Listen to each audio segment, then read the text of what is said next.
Ladies and gentlemen, welcome to another edition of Stay Busy with Armon Sadler. I'm your host, head honcho, vegan chorizo poppy, founder of BNB, Armon Sadler. I'm back. The off season is here, but I'm not really actually taking off because wrestling never takes off. Wrestling, fun fact, wrestling goes 52 weeks out of the year, multiple days a week. And being a fan of it, it's amazing when basketball stops or football stops or baseball stops. I've still got some wrestling to watch. And I've got a very special conversation for you all with someone who will be taking part in the Money in the Bank ladder match on July 1st in London on Peacock. He is a NXT North American champion, a former United States champion, current member of Judgment Day, main evented Backlash against Bad Bunny, none other than Damian Priest. We talk about his preparation going into the Money in the Bank ladder match. We talk about his experience winning ladder matches in the past. We talk about Logan Paul and whether he's concerned about him at all. We talk about finishers and who's done his favorite finishers in the past. We talk about Judgment Day road trips, their music taste, a lot of different things. Dame is a great dude, and we had a really fun conversation. So we're going to take a quick break, and then the next voice that you will hear, besides mine, is none other than the suave, deep-voiced, extremely tall, dangerous Damian Priest. Enjoy the conversation, y'all. So first, of course, like how are you? How's everything going? I'm good, man. Just busy, but this is what I signed up for, so I'm good. For sure. So we got to get right to it, man. The Money in the Bank ladder match. It's a career-changing match. It's changed a lot of wrestlers' trajectories. How are you feeling going into this match? I feel good. I feel like this is there was never a time to be in one of these type of matches. I think it's right now. I'm been putting on bangers, on a regular basis with like the top stars here and even celebrities. So, I just think that I have good momentum right now going into Money in the Bank. For sure. And you've got experience in winning ladder matches in the past. You won your first title, the NXT North American title. Back in 2020, jumped into a hot tub with women after that. So, so you've got experience with multi-person ladder matches. Is the approach different here, especially with it being like different opponents?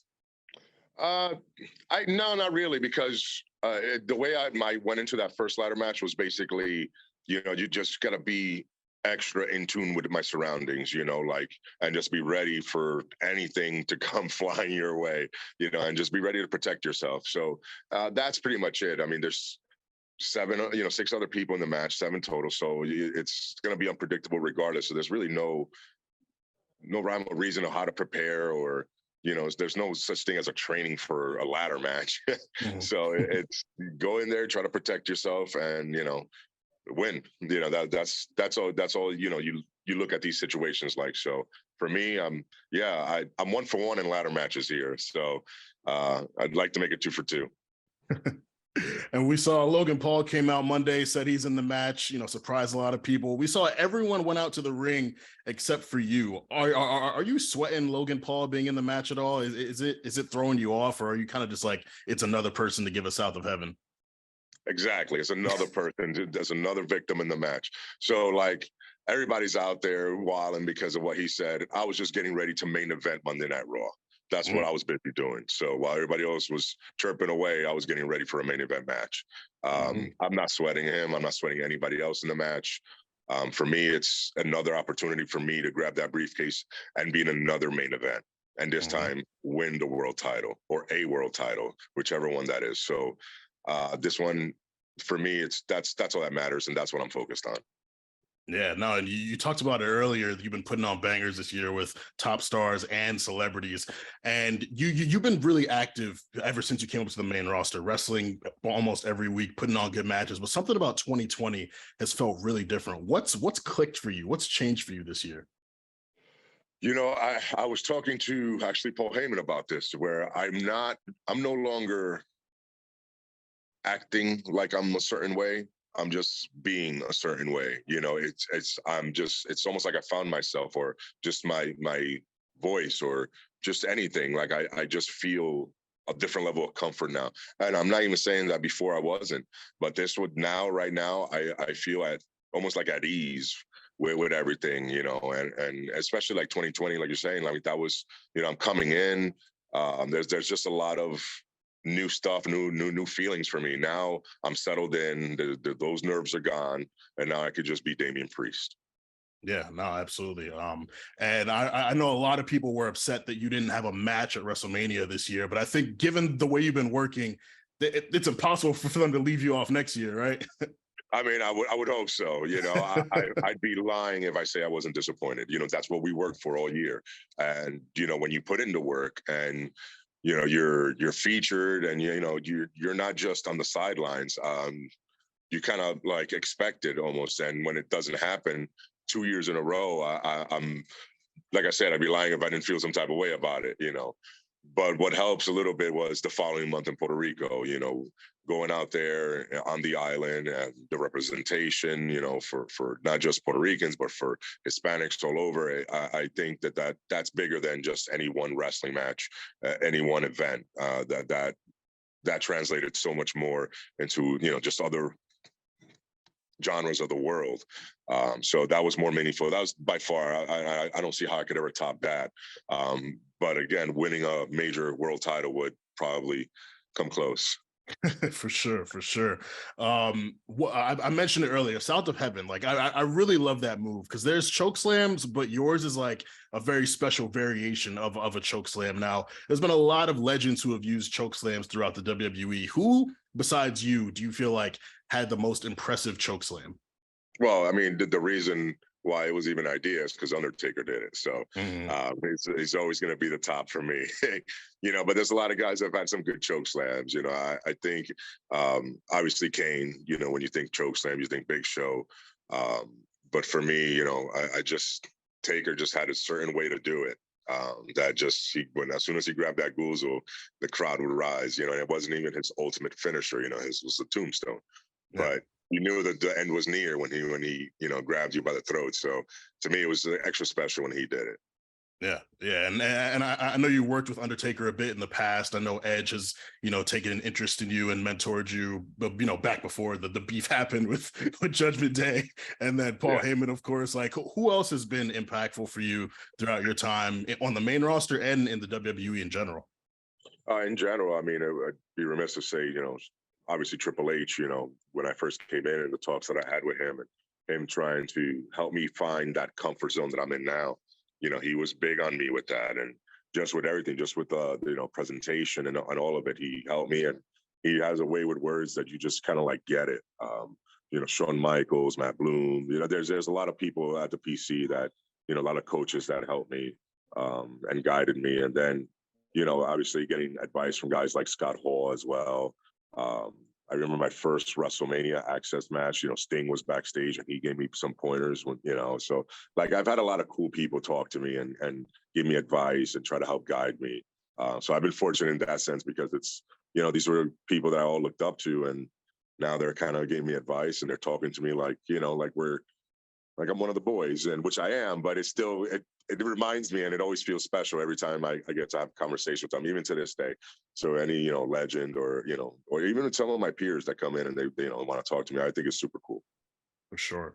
Judgment Day, y'all have had such a crazy journey over the last year and some change. Like, I remember when it was Edge, and then it was you and Edge, and then people were like saying, yo, Rhea would fit in that group, and then Rhea joins, and then you guys get Dom. Well, no, Edge leaves, you get Finn, and then Dom joins, and it's like the chemistry is incredible. Like, y'all just genuinely seem like really good friends. So if you could use one word to describe Finn, Dom, and Rhea, like how would you describe them? Family. Just because it's that love, where we actually care about each other. We care about each other's well-being. We care about each other's happiness, opportunities. We just always have each other's back. And, if we don't like a direction or something that's happening with one of us, like the rest of us are there to, have their back. And without asking, it's really cool to see. And that's why, people on TV can see us and, we use that word that we're like a family and think it sounds cool, but it's not that. It legit is. Like, we travel together, like we call it the JD road trips, when we're all on the shows. Like, sometimes one of us has off or something like that, but when we're all on, It's like, is this a JD road trip week? And then we're like, yeah. And then, one of us will get a car and we all jump in together and we travel together and we eat together. We stay in the same hotels. It's really cool. Mm-hmm. Who's the best driver and who tells the funniest jokes? Ooh, that's a good one. I think Dom's probably the funniest. Actually, Finn's up there too. Those are some funny dudes. Rhea, out of the three, I'd probably like her music taste the best, but I wouldn't have her drive. And she's probably going to kill me for this. She's terrifying.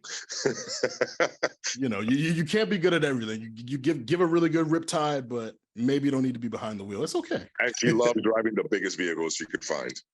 Jesus. Yeah. It's terrifying. Well, this is a hip hop magazine, Hip Hop Pod. So I got to ask, what music are you listening to get ready for matches, or when you're in the car and either Rhea's on the aux or you're controlling the aux? Like, what are you listening to get in the zone? It's actually a mix, and we all kind of share in the music. So, like, if I'm driving, for the most part, I'm usually the driver. So I would say, like, I'll start off playing some stuff, whether it's rock or something, and then Dom will start putting in hip hop, but he'll also play like some cool rancheras, his authentic Mexican music, and then he'll try to play country, and we kind of stop him. Dom usually likes old school hip hop. Finn Balor likes old school hip hop, which is really cool. And he knows all the lyrics to all the old hits. It's hilarious. That's why I say these guys are funny. Rhea, just metal. You're only gonna get one thing of that. And then Dom also likes to play beats and freestyle on the road, which is kind of cool. And then Theory also, if he jumps in a car with us, the both of them will go back to back with freestyling, which is really entertaining. Mm. And speaking of music, man, the Judgment Day theme itself, like I have this group chat where every time you guys come out on TV, we're all typing in all caps, if you believe and all that. Like, we go hard for the Judgment Day theme. Like, did you get tired of hearing such a good song multiple times a week, I'm sure, with all the live shows? Like, do you ever get tired of it? Nah, if anything, I try not to sing along with a song because I'm like, I don't want to be that guy, but man, I really want to just sing along, especially when it kicks in. Yeah, as we're walking down the ramp, it's really difficult to not sing along. Yeah, absolutely, man. And obviously, we talked about Backlash. You had an incredible match there. Seth Rollins, you had an incredible open challenge match with him. The finish was a little shaky. Who are some other people you would like to get in the ring with? I'm trying to think who you haven't gotten in the ring with at this point, besides like Roman Reigns. Like, you've damn near wrestled everyone, but who are some people you'd like to get in the ring with that you haven't yet? Well, you said the number one name, right? Like, if you're in this business, it'd be weird to be in it, not to be like the guy. So for me, yeah, I want the very best, and that's Roman Reigns, right? Like, he's the number one person in this entire company, so he'd be my first pick to actually get in the ring with, But there's, like, to your point, there's a lot of guys that I haven't had matches with. As a matter of fact, in solo competition, just singles matches, the entire bloodline, I've never worked with any of them in just singles competition, so that to me would be big, any of them. So I would start there, but the guys that I haven't worked with yet, it's cool that I've been fortunate to be able to work with just about everyone now at this point here, in some way. So the bloodline guys, I just enjoyed all their stuff so much. I think there's a reason why they're in the positions that they're in. Like, they're that good, and we all know it. So for me, that's the top of the list, is the entire bloodline. Or what's left of it. Yeah, right. It's getting shaky now. And there was a point people were like, yo, like, and then now that War Game is on the main roster, you got Judgment Day, you got Bloodline, you got Imperium. There's a lot of different stables that would have been really cool. I don't know if we'll get the JD Bloodline War Games, but a Judgment Day Imperium War Games match would be very intriguing. What are your thoughts on just like how that match would shake out? Oh man, it would definitely be a hard-hitting one. And I don't know how it'd shake out. Other than Judgment Day standing tall. But now that, since you brought them up, Gunther would be a good one. We've never faced each other one-on-one.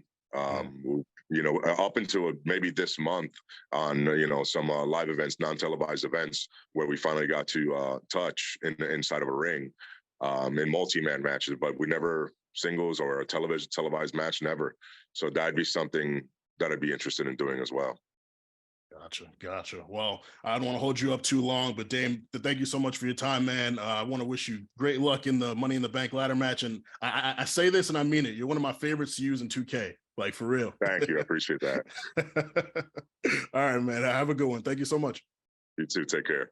Baby girl, how you feeling?